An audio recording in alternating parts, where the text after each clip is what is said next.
بسم اللہ الرحمن الرحیم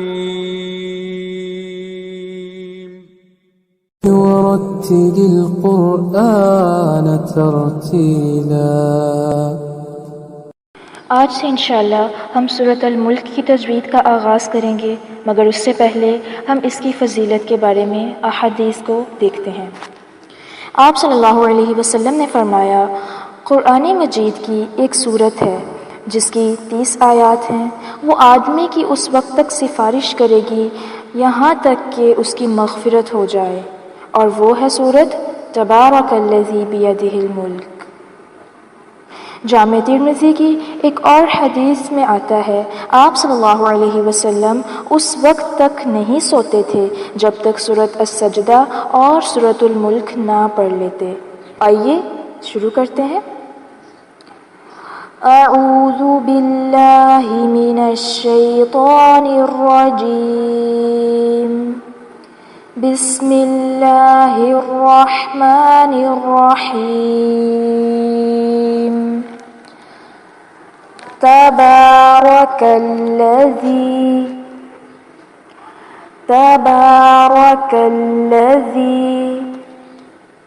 یہاں دیکھیے تبارک الذی،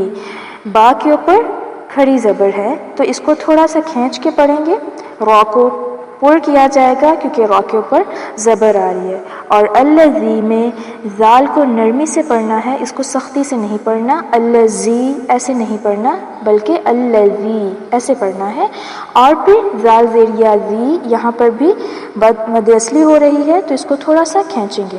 تبارک الذی بیدہ الملک، بیدہ الملک،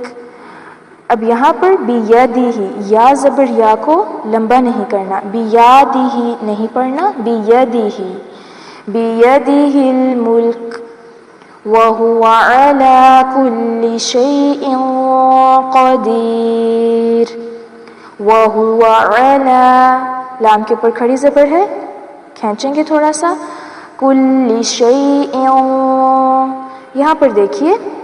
زیر تنوین کی آواز کو ناک میں چھپائیں گے، اس قاعدے کو اخفا کہا جاتا ہے۔ شیء قدیر، قاف کو یہاں پر پر کیا جائے گا۔ تبارک الذی بیدہ الملک وہو علی کل شیء قدیر،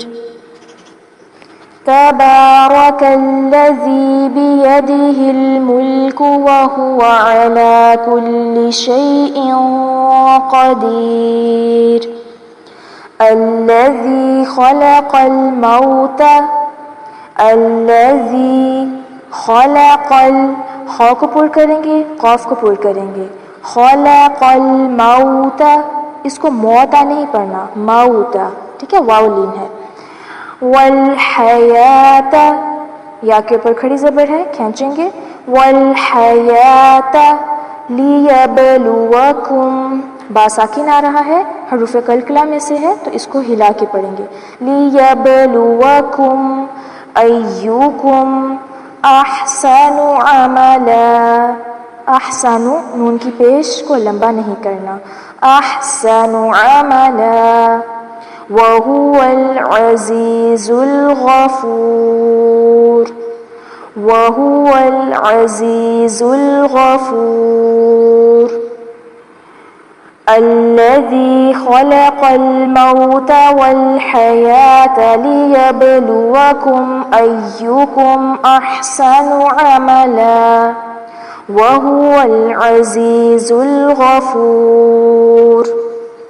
الذي خلق الموت والحياة ليبلوكم أيكم أحسن عملا، وهو العزيز الغفور۔